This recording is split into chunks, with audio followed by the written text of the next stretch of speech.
Okay, good morning, Boker Tov. We continue our weekly Amunah support group. I want to thank Sarah Katuna, generously sponsored this morning for Shena Chana Leah Bas Sarah Rachel and the schus of a healthy baby. Mirta Shem should have good news, b'shar tov u'mitzlachas, and in good health and with lots of nachas. Okay, we're on page Samach Dalet here in the Nesiva Shalom, Yesodei HaTorah, and we've been talking about the mitzvah of dveikus, the idea of clinging to Hashem, sticking with Hashem. The Slonim Rebbe quoted the Maharal and others who tell us that the entire Torah and Mitzvos, all of observance, is a platform to promote, to generate a greater sense and feeling of connecting and clinging to Hashem. We don't just go through these arbitrary or empty or superficial actions or checklist. We're doing it all in order to be able to connect and create a relationship with Hashem. I wrote in the weekly this past week on my blog, really quoting this blog from this senior teenage boy, the senior in high school, who talked about, he really articulated, I think, so poignantly, that so much of his education, he feels, is just check, check, check. Do this check, that check, the other thing check. He said it's as if we don't even give a relationship with Hashem a chance. It was so genuine, it came from such a sincere place, and I think he really articulated it very well, that it's not supposed to be rote or habit. We don't just go through motions, but the idea is to generate a feeling, a connection, a bond, that we're engaged and involved in a relationship, that we feel a sense of dveikus, of clinging, dveikus from devek, of clinging to Hashem.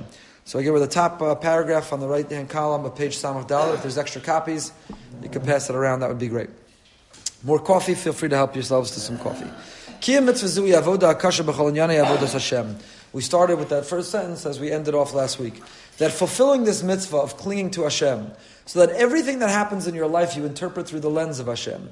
Whatever's going on, you realize this comes from Hashem, that comes from Hashem, I need Hashem, I'm grateful to Hashem. That, living that life, that mindful, conscientious life, is one of the hardest things in avoda, in serving Hashem. It's almost easier to give tzedakah and pay that tuition, as hard as that is. It's almost easier.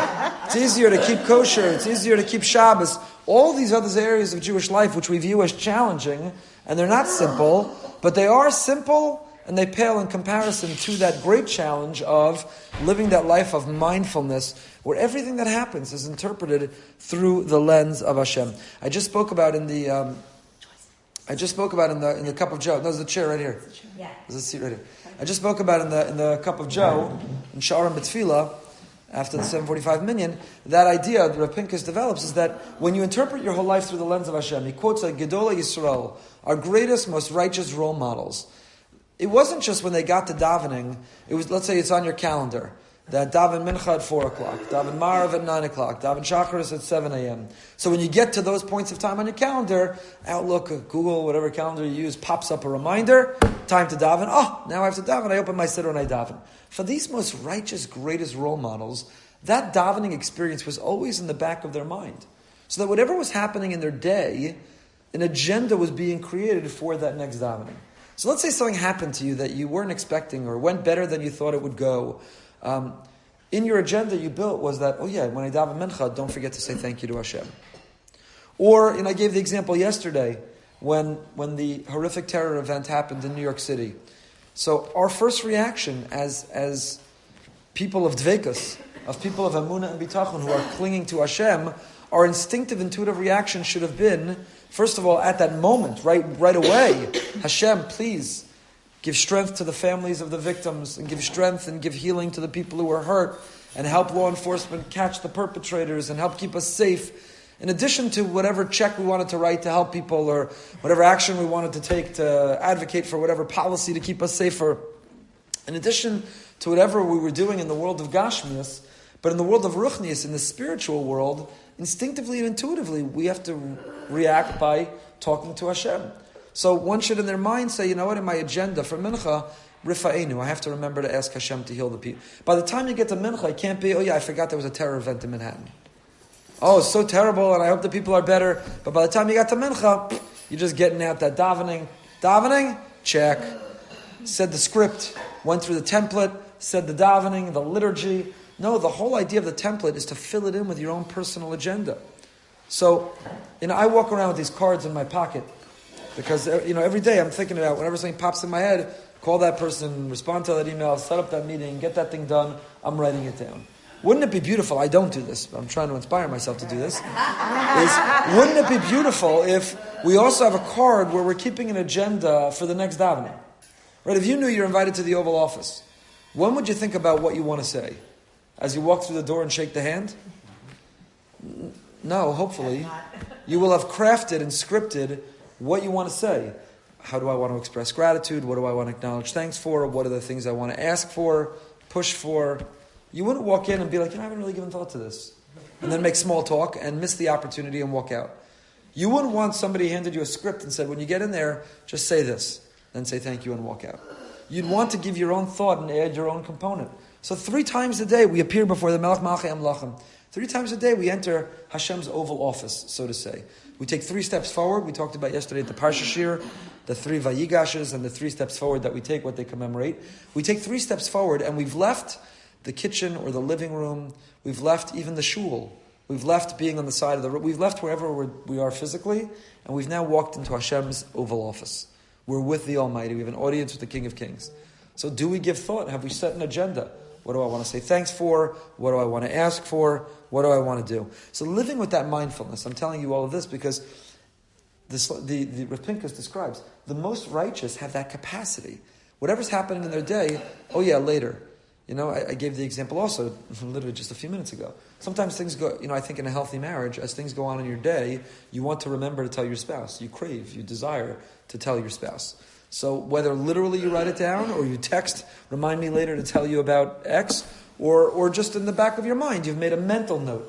Later I want to tell you X. You're living your life through the lens of, how do I want this to make me closer with my spouse? What do I want to share with them?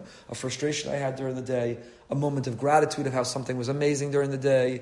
So all the more so, the Ribono Shel Olam, all the more so the relationship, the loving, romantic relationship with Hashem. Oh yeah, remind me at Mincha, at Marav, tomorrow at Shacharis, I want to talk to Hashem. Right? And each davening represents a different point in time of that experience. So the Mincha or Marav maybe is the gratitude what happened earlier in the day.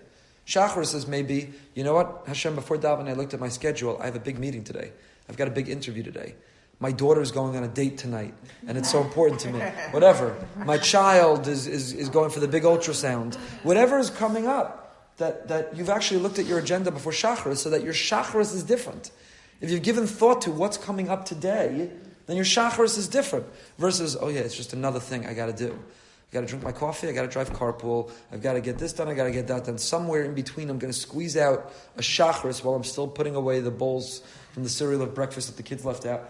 That's not a Shacharis. That's not a Shacharis that's going to yield dvekus. It's not going to yield a sense of sticking with Hashem, glue, a romantic rendezvous. If you put the thought in beforehand, it will. Okay, continuing. The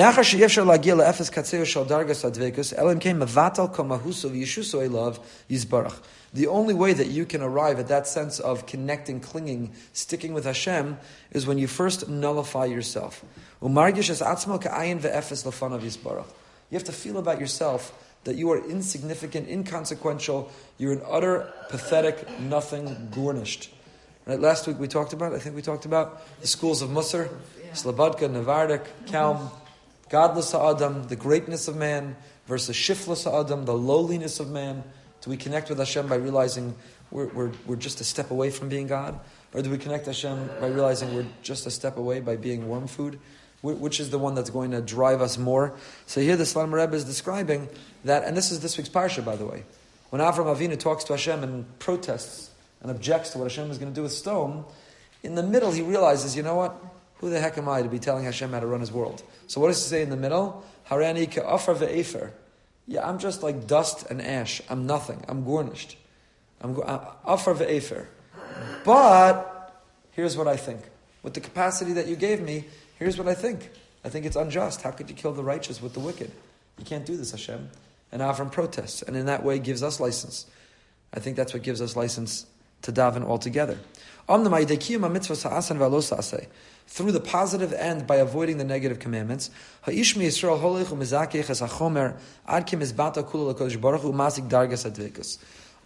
mitzvah is an exercise in humility. If you tap into the energy, if you tap into the deeper meaning of every mitzvah we do, It is an exercise in humility. It's an exercise in humility. We are realizing that as much as we can show initiative, and we try, and we work, and we accomplish, and we achieve, and we have so much to be proud of, and we should be proud. But in the end of the day, we are the junior partner in a partnership with the senior partner. Without him, it doesn't work. And so, give me an example of a mitzvah. Call out a mitzvah, and I'll tell you how it can achieve dveikus, and how it's, in truth, at its core, an exercise in feeling humble and humility. I mean, thinking about brachas you make.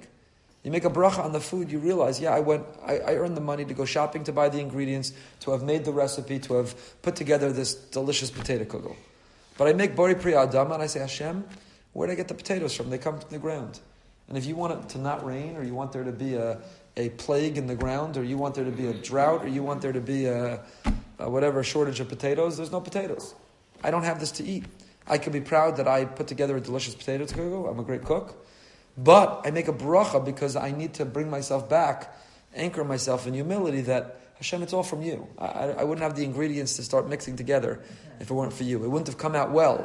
The oven could malfunction, and the ingredients could be off, the taste could be whatever. I mean, it sounds like a petty, silly example. And that's the Me'ah Brachas B'chol Yom. 100 times a day you make a bracha. But whether it's lighting candle, whatever mitzvahs, I don't know, tell me a mitzvah. What? Kibbut Avim, honoring your parents. Honoring your parents is a perfect example. The Gemara in Kedushin says that when you honor your parents, you're honoring Hashem. When you dishonor your parents, you're dishonoring Hashem. And the commentaries all ask, what does one thing have to do with the other? Why can't I go daven with kavana and shuckle and cry and say all Tehillim every day and have this incredible relationship with Hashem? And it just happens to be I don't get along with my parents. I don't honor them. They're not worthy of honor. I don't like them. I struggle with that. What does one thing have to do with the other? So the Mefarshim will explain that no, they go together. What is the experience of honoring your parents? It's realizing that without them, you wouldn't be here. We tend to want to live a sense of independence. I take care of myself. I'm autonomous. I'm independent. I don't need them. I'm good on my own. Right? So, what is Kibbut Avim? It says stop. Even if you're financially independent, which halavai kids would want to be today. But even if you're financially independent, and even if you're accomplished, and even if you want to feel that you've come along on your own, but you need to turn around and realize that literally you would not be in existence without them. Whether physically they've conceived you and brought you into this world, or even if they haven't been very good parents, somebody changed those diapers and nursed you and gave that baby food and got you through those first months or years. Even if they haven't nurtured you the way you wish they were the parents you wish they were. There's a whole discussion in halacha. Do you have to honor parents who are unworthy of honor? But leave that aside for a moment. That's talking about really wicked parents. Do you honor an abusive parent? Leave that aside.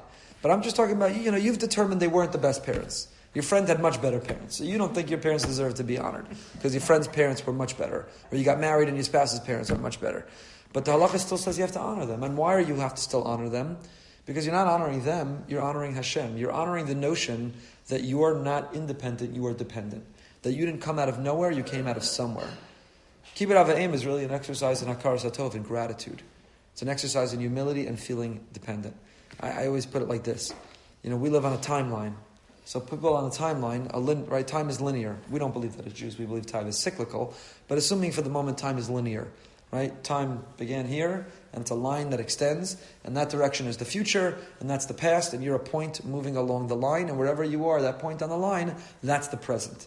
So most people like to live their life, particularly it's growing even more in these generations, they like to live their life looking forward on the timeline, right? Just anticipating the future. Nothing existed before me, I don't come from anywhere, I don't have to have gratitude for anything, I don't need to have any appreciation of my personal or our collective history. I'm just plowing forward. I'm the first person to ever exist, and I'm plowing forward. Especially young people like to live that life. They're in the future. Everything's about the future and where I'm going in the future. Comes along the mitzvah of Kibbut Avim, and it says, stop.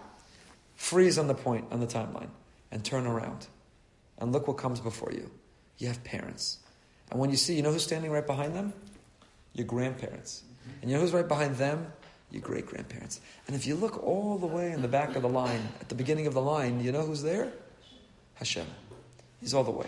So, what is Kibbut Avim? It's saying stop and turn around.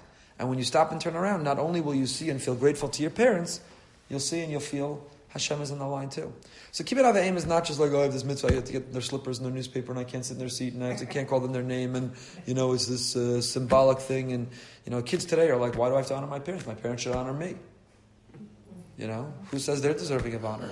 I'm smarter because I know how to Google and I know how to use technology and I have access to more information. They need my help when there's a problem with their cell phone. So they should honor me. Right? So why should I honor them? They should honor me. And that's a huge challenge we have in our day. I can speak a lot about this. I'm not going to go into this. Right, why should I honor any authority or anyone older than me or anything? And the answer is because you got to stop and turn around and realize where you come from. So we didn't set that up. But any mitzvah that you call out, I don't want to spend more time on this, any mitzvah at its core, says the Slonim Rebbe, is an exercise in humility. Is realizing, I just saw this morning, the Alexander Rebbe, someone was asked him, I can't get my kid to bench. My kid won't bench. I can't get them to say benching. What do you recommend? You know what the Alexander Rebbe said? You need to bench out loud and better. Don't do anything with them. Just you do better. If you bench with sincerity, do you bench? And while you're benching, are you clearing the table? While you're benching, are you scrolling through your phone? While you're benching, are you whatever? So are you surprised when your child doesn't bench? It was a great response. Right? Not punish your child, positive conditioning, negative conditioning, positive reinforcement, negative reinforcement. The whole answer was, how's your benching? How's your benching? And that will have the impact. Okay. And so on. The best way to conquer the Yetzer Hara in this area is we need to overcome that sense of anochius. Anochius is the I, the ego, the id. That sense of I, the ego that gets involved in all of this. The ego, honor, envy, lust, desire, arrogance. The ego is the biggest obstacle. Ego is the biggest obstacle in human relationships. Why should we be surprised if the ego is the biggest obstacle in the relationship with Hashem? How are you going to have awe of Hashem if you have a big ego? How are you going to come to love Hashem and submit to Him if you have a big ego? So the ego, that sense of anochius, the sense of yeshus, that I am all that I am something, that I've arrived, that I've accomplished, that I've achieved, what I want right now, my need to comprehend the world, my need for everything to conform the way I want it. That is the biggest obstacle in relationships. As it says in the Tikkunei Zohar, Tikkun Tlasan, Apikol Omer Kore, Ma'ekra Kol Abasar Chatzir, Kula Inun Kvi'irin Da'achlan Chatzir, V'chochasto Ketzitza Sada, Kochesed Inun Avdin Lagarmayu Avdin, Afilu Inun Demishtadlan Ba'oraisa, Kochesed Inun Avdin Lagarmayu Avdin, Habir Kama Behema She'en La Ba'olama Ela Chatzir, Mimenu Nizonis, Kamochin Kol Abasar Anshe Chomer En La Ba'olamim Ela Anochi Yusam. Just like the animal who in its world, only the animal has its instinct, has its impulse, has its self. An animal has no self-awareness. An animal has no self-awareness. An animal has no awareness of others. I know every dog lover here is going to tell me how the dog snuggles up to them and loves them and gives to them and protects them, and that's good. But that's coming from... That's lovely, yeah. That's an animal instinct. It's an animal impulse. So right. Correct. It's an animal instinct. It's Pavlov's dog. It's Pavlov's bell response. It's the animal impulse and instinct. An animal has no self-awareness. The animal doesn't say, how do I look in this outfit? The animal doesn't say, what will my owner think of me if I defecate on the carpet? Right? The animal lives, right? We call it even animal impulse. We call it animal instinct, right? The animal has an instinct, and the piece of us that wants to pursue the instinct without thinking is the animal within us. But where does that come from in the animal? Because all an animal cares about is I. It's I. Animals don't have a big ego in the sense that, it's a big ego competition. But an animal only cares about I. I want to eat this. I don't first give thought to, is it mine? Is it yours? Is it healthy? Was it put out for me? Does it belong to me? Right? The animal just wants to eat it. The animal needs to relieve itself. It lifts its leg and doesn't say, is this my tree, your tree, the neighbor's tree, whose tree? Right? The animal just operates based on instinct. So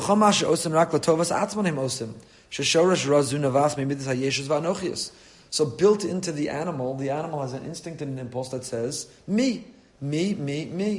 Whatever serves me.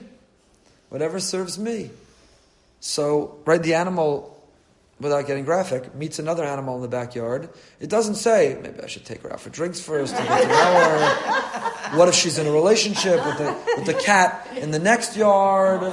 What if, right? The animal doesn't start to contemplate what a relationship means. It's anochi. I want to do this right now. I do this right now. I will get graphic, but I once said to a young man who, many years ago, I was in the kollel, and I was learning with a young man who told me that any morning that he didn't wake up next to a new girl was a failure of the night before. Right? That was his philosophy of life. So I said to him, let me ask you a question also. When you have the urge that you need to go to the bathroom, do you just go on a tree like you're walking by? He's like, what are you talking about, Rabbi? I said, well, you're basically an animal. You're living an animal life. There's no relationship, there's no context, there's no deeper meaning or fulfillment. You feel an urge and you satisfy it. So do you also you're walking down the street, you're hungry, you grab some grub and you stuff it in your mouth? You need the urge to go to the bathroom, you find a tree and you go? That's the animal in us, and that's the challenge. The whole conflict in life is the tension between, it's the whole Sefer Tanya, is the Benoni, is the tension between the Nefesh Behemi, the animal impulse in us, and the Tzelem Elokim, the godly spirit. Now it's very interesting because other Musar Sfarim, the Chiddush of the Tanya, the other Musar Sfarim said, the goal of the Tzelem Elokim is to obliterate the Nefesh Behemi. We're supposed to destroy the animal impulse in us. Rav Hirsch writes, that's the origin of Karbanos. Karbanos, the idea that you bring sacrifices, is not some barbaric. Said Rav Hirsch, you come to the Beis HaMikdash, the temple, and you offer an animal to God, and you say, God, the slaughtering of this animal is slaughtering the animal inside me. I'm offering you this animal, and I'm eliminating, I'm purging that animal impulse, that animal instinct in me. And Rav Hirsch so beautifully goes through all of the Seder Karbanos and describes how it corresponds with that symbolism of getting rid of that instinct and impulse within me. So, for example, he says, from the flour offering to the wine offering. Flour is my most basic necessity. Bread to wine, which represents my luxury. The burning of the fats on the altar is the destruction of the indulgences. He goes through all of the different examples. So classically, the idea was that the Tzelem Elokim, I want my godly spirit to obliterate that animal impulse. The Sefer Tanya, the Chiddush of the Tanya, the novel approach of the Tanya, of the Alter Rebbe, is that the Tzelem Elokim doesn't obliterate the animal impulse, it elevates it. It turns it around. Right? The whole notion, when you picture in Chassidus of a farbrengen, of food, of a l'chaim, of a drink, you're not trying to live a life of fasting and of trying to transcend the physical desires, the animal impulse. You're embracing that animal impulse, but you're transforming it, you're elevating it. You're turning it into something which is higher, into something which is better. So Slonimer writes, what's an animal? An animal is all anochi, the anochius, yeshus. An animal says the here and now, right now. I have to satisfy that appetite, that itch, that urge, that desire, right now. It's me, me, me. And even religious personality, says the Slonimer Rebbe, you can be observing all of Torah and mitzvos, check, check, check. Daven, put tefillin on, get stuck, learn daf yomi, check, check, check, check, check. But really throughout your day, or what's driving it all, is the sense of anochius. I want everyone to know I give tzedakah. I want to be seen as the best in the daf yomi. I shuckle the most at the davening. Even doing all the right things. A Rebbe of mine, Reb Blachman, who's coming for Shabbos in December, so he used to describe it in Karen B'Yavna. He'd say, on the outside of the circle, the points on the circle, you're doing all the right things. You're doing all the right things. The question is, you have the spokes of the wheel, what's at the center of the circle? Is Hashem in the middle of the circle? Because all of the rungs of the circle, it's all there to draw you back to Dveikus. You're going through all those things because you're fulfilling Hashem's vision for you and for His world, and it yields, it brings you to a sense of connection with Hashem. Or is the center of the circle Anochi? Is the I in the center of the circle? Because that gives me satisfaction, and that gives me fulfillment, and that makes me happy, and that brings me honor. Even, by the way, when you're doing it not for honor, but you know what? That's what makes me happy. That's like a 21st century. You think our great-great-grandparents in the ghetto observed because they said that's what makes me happy? You'd say, why are you doing it? They say, that's what Hashem, what do you mean? That's what a Yid does. That's what Hashem asks of us. That's my responsibility. I'm a link in the chain. I'm in the process of continuity. So Slonimer Rebbe says, even those Anshe Ruach HaMishtadlim B'Torah, Anshe Ruach, spiritual people who are trying, who are growing in Torah, they're also Niguim B'Midazu. We're also struggling with the Anochius, the I. V'halo rak ayidei bittel hayeshus, yischonin b'neinu haruchni shel Yehudi. You have to destroy, we have to constantly struggle and battle to sublimate that sense of I. It's not about me. It's not about what I want. It's not about my ego. It's not about my happiness. It's not about my rights and entitlements. It's about my duty and obligation. It's destroying, and it's bittul. Yasig dargas hadvekas b'Hashem. So the prerequisite to clinging to Hashem, the prerequisite to connecting and feeling that connection, is to go through your day and to go through your life, not about the I, but going through life. What's my mission? How can I be of service? What I wrote in the weekly, playing off of this blog of this, I think, very insightful teenager, is that whole philosophy of Rav Sadan, the Mechina and Eli, is to get out of the, what's the antidote to the I, to the Anochius? Mesiras Nefesh. What's Mesiras Nefesh? Mesiras Nefesh means it's not about what I want, it's about what I can give. It's my willingness. So the whole educational system there in the Mechina and Eli, granted it's training young men who are about to go into the army, but is all about, where is your place in the army of Hashem? What's your personal mission? Where's your responsibility to give to the world? What can you do? I've been, Congressman Deutsch is a good friend of mine, and we learn, and on Friday we were learning, and we were talking about this with Avram, the Lech Lecha, what's your personal mission, and so on. And I said, I've proposed to him, the Israel's Sheirut Le'umi, wouldn't it be great if in America there were a notion of national service? You're not going to mandate national service. That shift you can't do. But wouldn't it be great if there were legislation that said that if you took a year off, right? Our kids take a gap year, they go learn in Israel, in yeshiva and seminary. But the average American kid who's coming out of high school in a world of me, I want technology, I want a party, I need a car, I want to go to Starbucks, I need everything. What if they took a year where, I don't know, their parents got a tax break or they got a scholarship to college or some benefit or reward if you created a system of national service? Wouldn't it transform the culture of America? Aren't we desperate for that right now? Of national service. So that's because the prerequisite to dveikus, if you want spiritual growth, you got to get out of that mentality of I. That's Rav Sadan, and it will make inspired children. It'll make givers, not takers. It'll make you inspired. It'll make you alive, energized. And it'll probably overcome the amount of antidepressants we're giving out and all of the other issues that we're facing today, because that's the I life leads to depression. All the studies show. When you go volunteer in a soup kitchen, when you become a giver, you break out of depression. That's when you feel alive. That's when you feel awake. That's when you feel energized. So that's true in the Bein Adam L'Chaver, the interpersonal realm, and it's true Bein Adam L'Makom. The dveikus, you want to feel alive spiritually? Get out of the I, what I want, what I need. I need Hashem's rules to conform to what's easy for me. And get out of that and say, you know what? Mesiras Nefesh. I don't really want to wear this, but Mesiras Nefesh. This is what Hashem's expectation of me of modesty. I'm doing it. I don't want to really give 10% of my income to tzedakah, but Hashem asked me to be His partner, and He gave me 90%. He's letting me keep 90% of what He earned for me, or helped me earn, or allowed me to earn. I don't really want to give the 10%. Mesiras Nefesh. I'm going to give it. I don't really want to get out of bed and go to davening, go to shul. Mesiras Nefesh. So, religiously, Mesiras Nefesh, get out of the I. God's rules don't have to conform to what you want. Eating, dress, speaking, tzedakah. Get out of that and get to the point of the breaking of the anochias, bittul, nullification of ourselves, submission. And when you achieve submission, that is the prerequisite to dveikus. Yes? I wanted to ask, what is the difference, or how do you differentiate between humility and your self-esteem? It's a great question. It's an important question.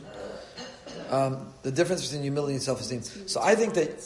What? The two pockets. Right, the two pockets. The famous... in one pocket you have to carry a little piece of paper that says Haray Nochi Afer Ve'efer from this week's parsha, Avram Avinu, I'm nothing, dust of the world. And the other pocket you carry the Bishvili Nivra Olam, the Gemara statement that the whole world was created just for me. And the kunz is to know when to take which note out of the pocket.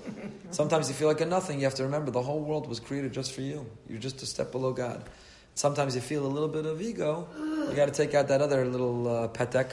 And remember, I'm a gurnished. I'm an absolute nothing. When So can you possibly think that the world was created for you? you should think the world was created for you. When you're depressed and you're lying in bed and you think you're unworthy and you think you don't deserve happiness and you think you have nothing to offer the world, you should remember Bishvili Nivra Olam, that I have such potential and that the best version of myself is meant to make such a contribution to the world that this entire world is worthy just for me. Not just for me what it can give to me, but just for me what I can give to it. So I think there's a very big difference. You can have a lot of self-confidence and be a very humble person. You can have no self-esteem and be very arrogant. The two don't necessarily go together because I think they're very different qualities.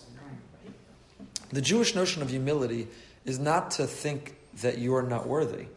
It's to recognize your talents, your skills, your gifts, but to realize it all comes from Hashem. That it's borrowed but never owned, and it could disappear in a moment's notice. So the self-confidence is to say, I'm good at A, B, and C. Humility is to say, I'm good at it because Hashem has enabled me to be good at it. And every time it goes well, I thank Him afterwards.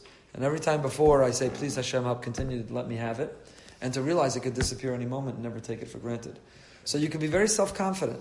The self-confidence is that Hashem has granted and gifted me these skills.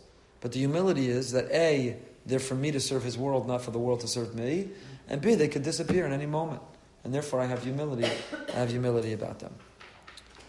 Mitzvah Dveikus, we'll do 2 more minutes. Mitzvah Dveikus b'Hashem nizkeres b'Torah Kedoshim b'Psukim es Hashem Elokecha tira oso sa'avoda bo tidbak. This mitzvah appears in the Sefer Dvarim that we have to have awe of God, we have to serve Him, and we have to cling to Him. V'chein ki im tishmor tishmorunas im shmor tishmorunas kol mitzvah hazos liyavas Hashem Elokecha lalachas b'chol derachav ladavka bo. Similarly repeated, if you observe, safeguard Hashem's mitzvah, this mitzvah, to love God, to walk in His ways, and to cling to Him. Because of a Ramban, by the way, one of the ways how you cling to Hashem is to walk in His ways. What's the greatest form of flattery? Imitation. You want to flatter Hashem, you want to cling to Hashem, you imitate Him. You see that at the beginning of this week's parsha. What does Hashem do at the beginning of this week's parsha? Bikur Cholim. He's visiting Avram Avinu. Avram's recovering from the bris. It's the 3rd day, the worst after surgery, and Hashem is visiting him. We spoke about it in the parsha shir yesterday. Avram interrupts that conversation with Hashem. He says, Hashem, I'm getting a call waiting. Do you mind if I just take this call? There might be a guest who needs some help, some hospitality.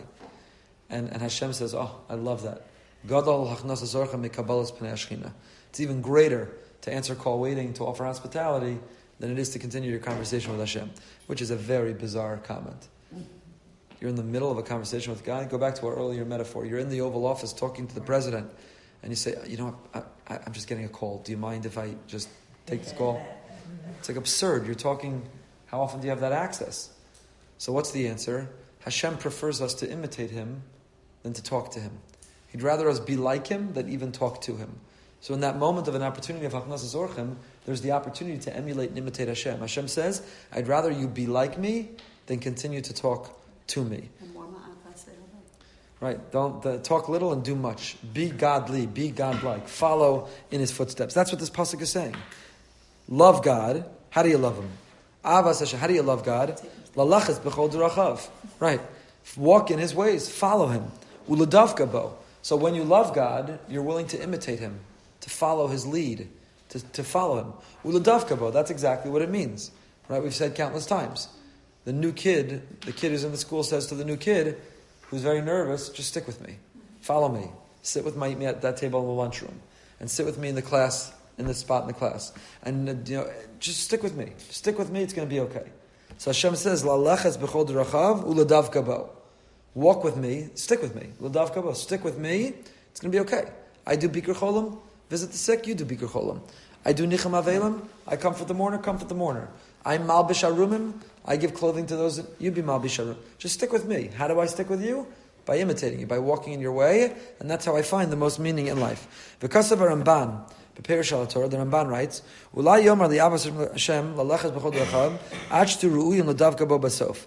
Maybe you think you have to live a life 30 years of loving Him, another 20 years of imitating Him, and when you're 98 years old, now you're ready l'davka bo. Now you're ready to achieve the level of clinging to Him.